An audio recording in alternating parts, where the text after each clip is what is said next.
Soy comunista, yo soy comunista, yo soy comunista, yo soy comunista, yo soy comunista, yo soy comunista.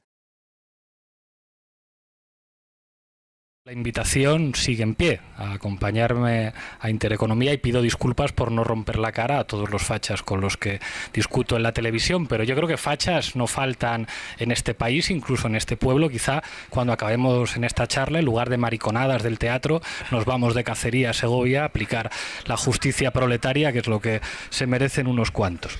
Yo solo me he roto un hueso una vez y me rompí el hueso de una mano por dar un puñetazo. Y di un puñetazo no porque alguien de mi situación socioeconómica se vea muchas veces en esa situación, sino porque estábamos en un centro social, en el laboratorio, y un grupo de lúmpenes, pues eso, gentuza de clase mucho más baja que la nuestra, intentó robar una mesa de mezclas a unos raperos. Los raperos querían romperles la boca, yo creo que con criterio normal. Me roban la mesa de mezclas, te rompo la boca, y nos llamaron a los políticos universitarios como a que calmáramos la situación y tuvimos que pegarnos con desastroso resultado. Ganamos, pero éramos 3 contra 1, yo me rompí un hueso, otro acabó con un corte en la córnea por una botella rota y estas cosas. La verdad es que me hace bastante ilusión siempre participar en actos con la Juventud Comunista, porque cuando era más imberbe incluso que cuando militaba en los movimientos sociales, milité en la Juventud Comunista desde los 14 hasta los 20, 21 años y por eso siempre es algo muy especial para mí. Yo soy comunista. A mí lo que me gustaría es que estos señores del FMI que proponen bajar los sueldos un 10% se fueran a dar esa idea a la salida de una fábrica, a unos señores que les han ampliado el horario y ya les han bajado su sueldo. Entonces que les vayan a contar ahora... No seáis caraduras, los partidos a los que votáis vosotros jamás le dirían eso al FMI. Tú no tienes ni idea, Pablo, no te pases de esto porque tú no tienes ni idea de a qué partido voto yo y yo criticaré a quien tenga que criticar y votaré a quien quiera votar. Desde luego no que me digas tú que vote. Pablo, no te pases de esto. El Partido Popular, no tengáis cara. ¿Cómo podéis criticar al FMI cuando sistemáticamente sea el Partido Popular o sea el Partido Socialista han aplicado las recetas del FMI? No te voy a pedir permiso a ti para criticar al FMI ni a nadie, Pablo. Y yo os diré cara duras, no sois creíbles, cara duras. ¿Me dices a mí cara dura? Sí, decidle a algún gobierno de este país que diga no al FMI. Mira, vamos a hacer una cosa, Pablo, por favor, Eduardo, déjame a mí. No, me voy a rogar que no hagamos apreciaciones personales de ningún tipo. No te dejo que le llames nada, porque entonces no vamos a ir de esa manera. No, vamos a dejarlo aquí, ¿de acuerdo? Marta Rivera, solo, por favor, sin ningún tipo de interrupción. Eduardo, vamos a dejarlo aquí, ¿de acuerdo, Pablo? Te ruego también, Eduardo, Pablo, voy a tener por primera vez en este programa que echar a alguien de plató, que no se corresponde con la filosofía de esta cadena. Pero lo dejamos ya, chicos, nos la envainamos por ser correctos. Pablo, Marta Rivera de la Cruz. Me refiero lógicamente a los términos.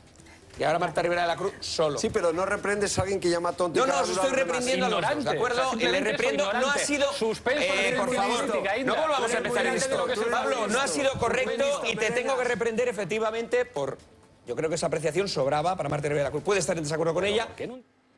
Yo no he dejado de autoproclamarme comunista nunca.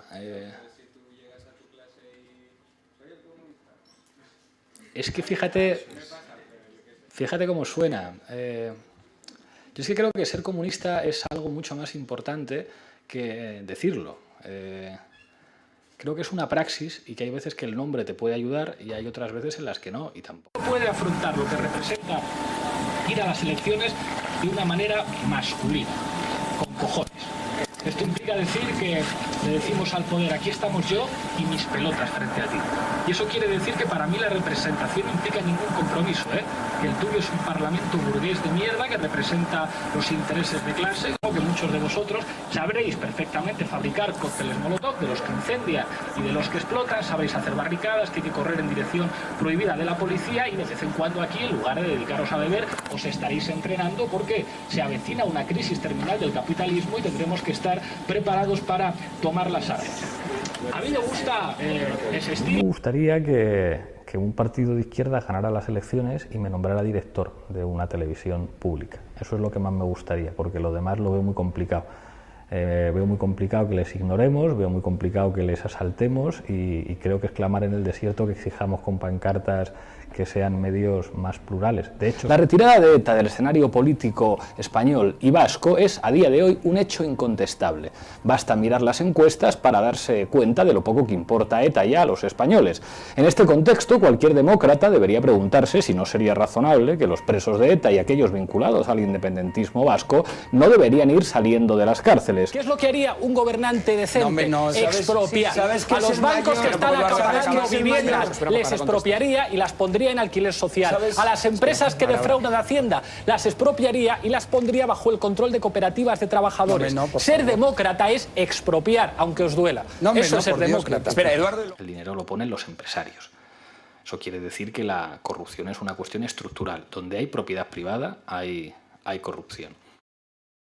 Donde hay propiedad privada, hay corrupción. Por lo tanto, lo que ataca la libertad de expresión es que la mayor parte de los medios sean privados. E incluso que existan medios privados ataca la libertad de expresión, hay que decirlo abiertamente. Porque esto de tener medios va a ser un privilegio de los ricos, que solamente tengan medios de comunicación los multimillonarios. Si alguien los tiene que tener, tiene que estar controlado por una cosa que se llama Estado, con todas sus contradicciones, pero que es representativo en última instancia de la voluntad popular.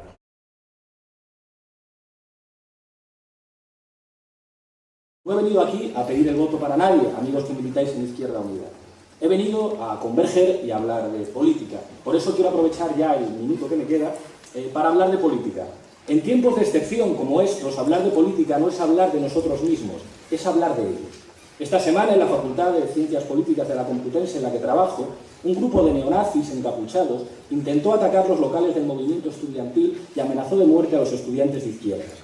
Hay que aprender a señalar al enemigo, compañeros. Ese grupo de escuadristas no es el problema, son insignificantes. El problema se llama Telemadrid, Intereconomía, ABC, La Razón, toda la extrema derecha mediática al servicio electoral fallido. Esos que no paran de atacar a la Complutense y que tienen un rectorado de derecha. Ellos son los responsables, los inspiradores, los que dan aliento a los fascistas. Hay que decirlo así, hay que señalar.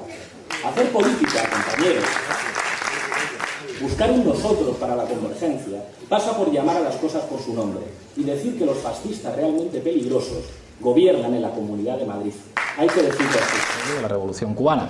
Era Fidel Castro el que decía en Nueva York: "We are not communists, very clear". Si no hubiera existido el bloque del Este, no habría habido los logros sociales de la Revolución Cubana. Y como eso, las posibilidades de emancipación o los sueños de emancipación en América Latina en los 60 y en los 70.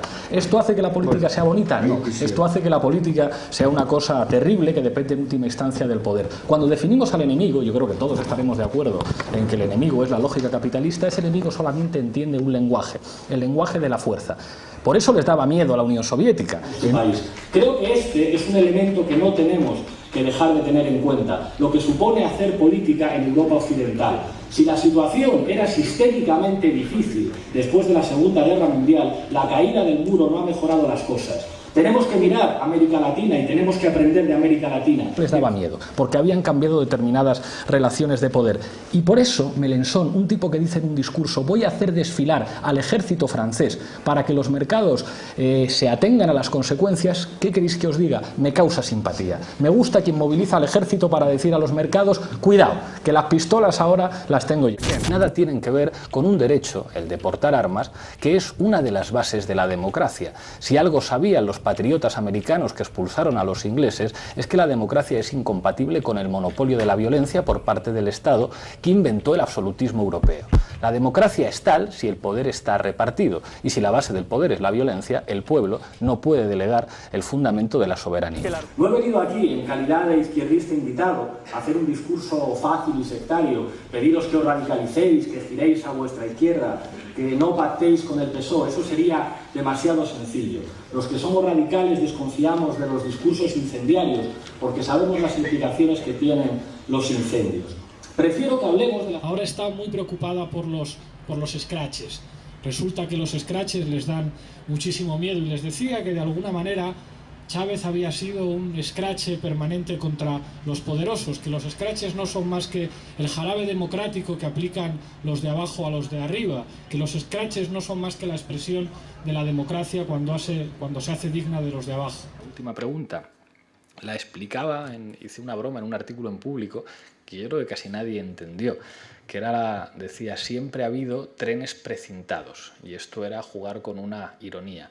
Mucha gente puede decir, pero vosotros, si sois de izquierdas, ¿por qué aceptáis hacer un programa para un gobierno como el de Irán, que es una teocracia, que no podéis estar de acuerdo con Irán, o aceptaríais hacer algo para una televisión financiada por el gobierno de Putin? Y es como, pues mira, la geopolítica es así y no vamos a ser los únicos imbéciles que no hagamos política cuando todo el mundo hace política. ¿Qué es lo del tren precintado?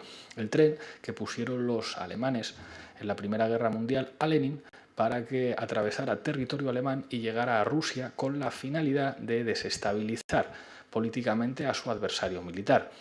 Imaginaos lo que podrían decir muchos, tú eres un traidor, eres un espía, eres un antipatriota, estás permitiendo que los alemanes te pongan, alemanes que estamos en contra de ellos, los bolcheviques también, que te pongan un tren para llegar a desestabilizar tu país.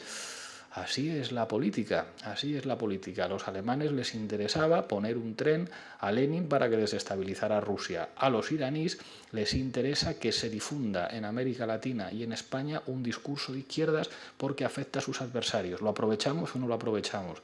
Para mí, quien haga política tiene que asumir, cabalgar contradicciones, y nosotros estamos dispuestos a cabalgarlas. Será un placer seguir discutiendo con vosotros y vosotras. Muchas gracias.